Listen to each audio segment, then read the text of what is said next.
Friends, sentence मैंने already लिख दिया हुआ है क्योंकि लिखते समय आपका टाइम वेस्ट ना हो। सो खेलते समय वो इसे जीतने के तर्क को समझेगा। तो अभी हमारे पास इसमें देखना है कि खेलते समय के लिए हम क्या इंग्लिश बनाएंगे। खेलते समय मतलब while playing।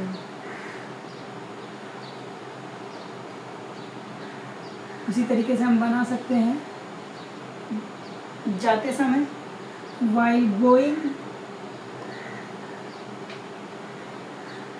है ना। दौड़ते समय while running।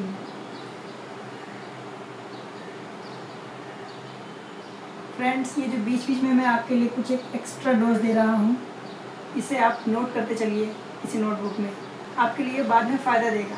तो खेलते समय while playing, क्या while playing क्या, वो इसे जीतने के तर्क को समझेगा। तो वो समझेगा, he will understand।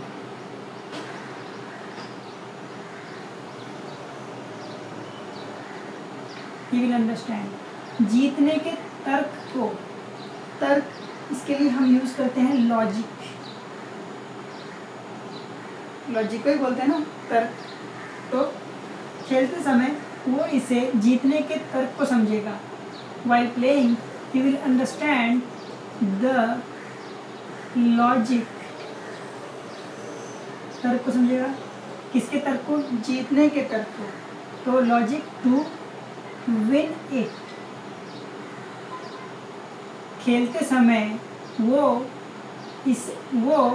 इसे जीतने के तर्क को समझेगा।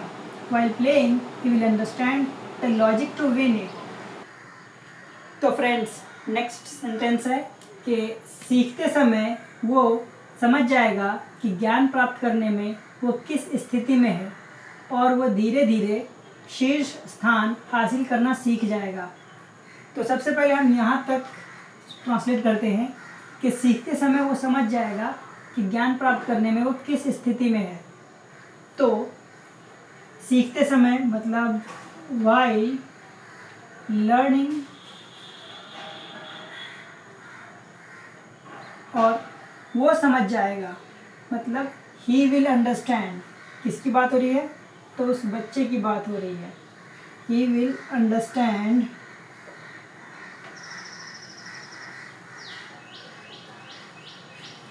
क्या समझ जाएगा कि ज्ञान प्राप्त करने में वो किस स्थिति में है। व्हाट पोजीशन, किस पोजीशन में है वो। और ज्ञान प्राप्त करना, तो ज्ञान प्राप्त करना को इंग्लिश में कहते हैं एक्वायरिंग नॉलेज। Acquiring knowledge. तो सीखते समय वो समझ जाएगा while learning he will understand तो किस स्थिति में है। At what position, what position he is।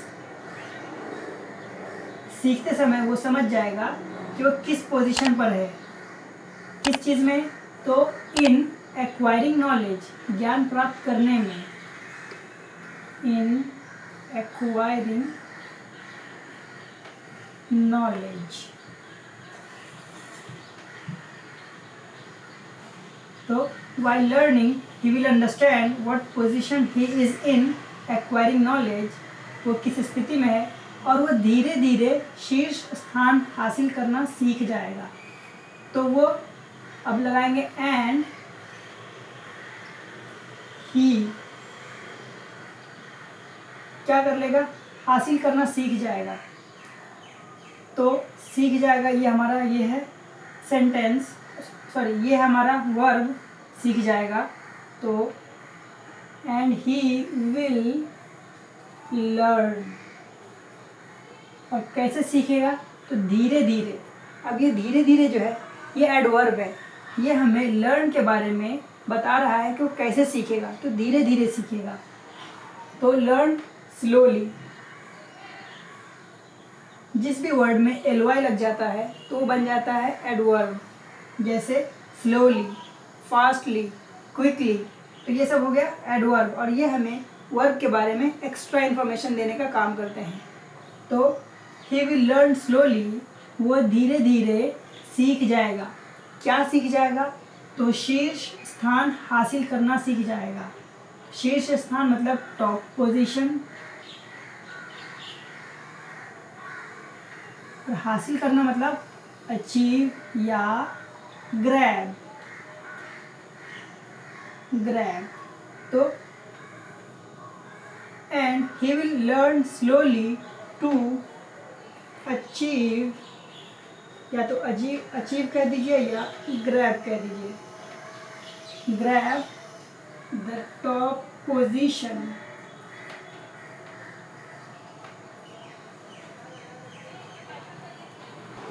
So next sentence है कि इस तरह वे प्रारंभिक अवस्था में लक्ष्य बनाना शुरू कर देते हैं। तो इस तरह, इसके लिए हम बनाएंगे दिस वे। इस तरह वे प्रारंभिक अवस्था में लक्ष्य बनाना शुरू कर देते हैं। तो वे शुरू कर देते हैं, दे स्टार्ट। इस तरह वे शुरू कर देते हैं, क्या शुरू कर देते हैं? लक्ष्य बनाना शुरू कर देते हैं। ये अपना हो गया बिल्डिंग गोल्स।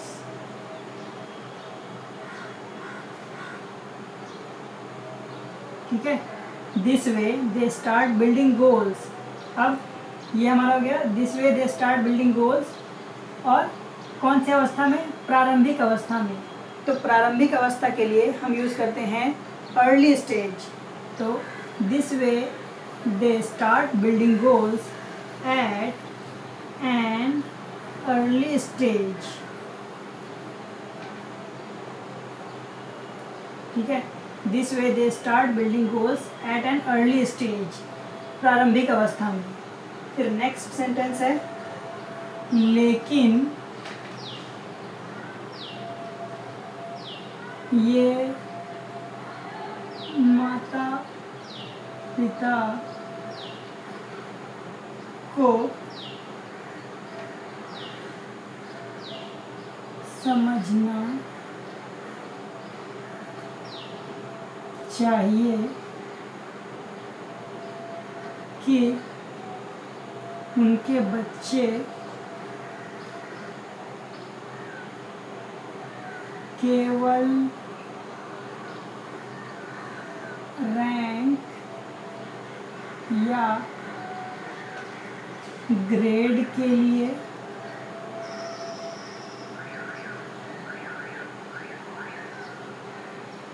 कर रहे हैं,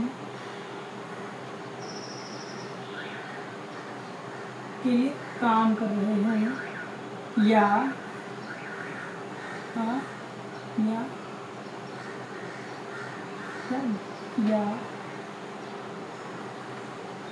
कुछ ज्ञान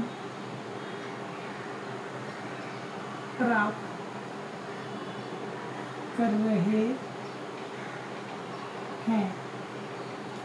तो अब ये सेंटेंस है लेकिन ये माता पिता को समझना चाहिए, बट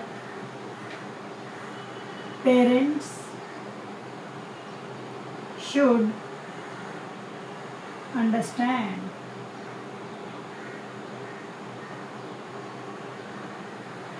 कि उनके बच्चे केवल रैंक या ग्रेड के लिए काम कर रहे हैं या कुछ ज्ञान प्राप्त करने के लिए। तो whether their children are working, क्योंकि ये हमारा कंटिन्यूअस सेंटेंस है, तो children are working for rank and grades, या कुछ ज्ञान प्राप्त करने के लिए, और acquiring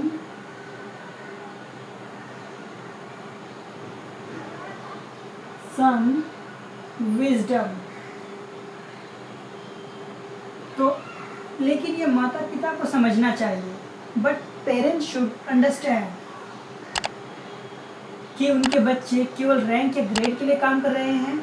weather their children are working for ranks and grades, या कुछ ज्ञान प्राप्त करने के लिए या कुछ ज्ञान प्राप्त कर रहे हैं, और एक्वायरिंग सम विजडम। फिर नेक्स्ट सेंटेंस कि ये महत्वपूर्ण है कि वे शिक्षा के उद्देश्य से अवगत हों और वास्तविक जीवन में कैसे काम करता है, इससे भी वो अवगत हों। तो अब हम इसे ट्रांसलेट करेंगे कि ये महत्वपूर्ण है, इट इज़ इम्पॉर्टेंट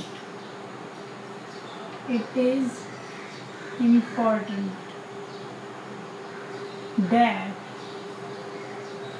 वे शिक्षा के उद्देश्य से अवगत हों। अवगत होना मतलब अवेयर होना, जानकारी होना, मालूमात होना, और उद्देश्य मतलब purpose.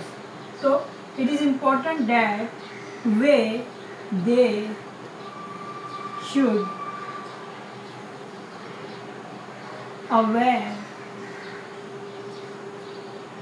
Of the purpose of education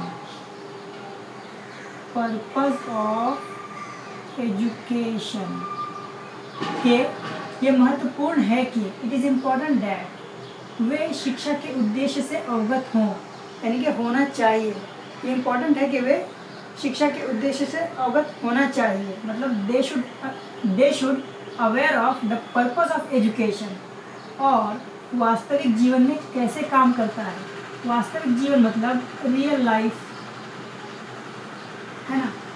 तो ये इम्पॉर्टेंट है कि वे शिक्षा के उद्देश्य से अवगत हों, यानी कि होना चाहिए। इसके लिए दे शुड मैंने लगाया है, और it is important that they should aware of the purpose of education, शिक्षा के उद्देश्य से अवगत हों और वास्तविक जीवन में कैसे काम करता है, इससे भी वो अवगत हों, इससे भी वो अवेयर हों।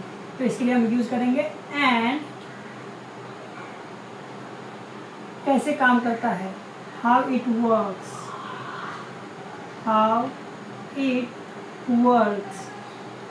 मैंने वर्क के साथ एस क्यों लगाया, क्योंकि यहाँ पे करता है आया है, और कहाँ, तो वास्तविक जीवन में, तो इन रियल लाइफ। तो ये सेंटेंस भी कंप्लीट हो गया कि ये महत्वपूर्ण है कि वे शिक्षा के उद्देश्य से अवगत हों। It is important that they should aware of the purpose of education, और वास्तविक जीवन में कैसे काम करता है, और ये वास्तविक जीवन में कैसे काम करता है, and how it works in real life. इस तरह वे संरचित जीवन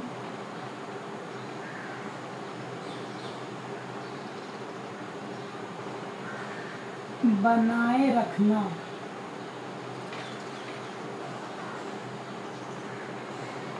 शुरू कर देते हैं।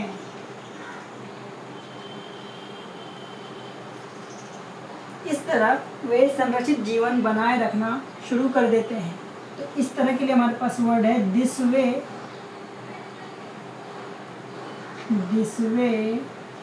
संरचित जीवन मतलब क्या, संरचना मतलब उसके लिए हम यूज़ करते हैं स्ट्रक्चर।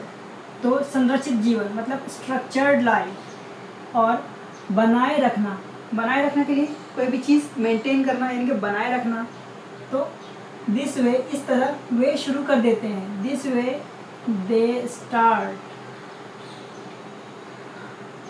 क्या स्टार्ट कर देते हैं, तो संरचित जीवन बनाए रखना मतलब maintaining, they start maintaining a structured life।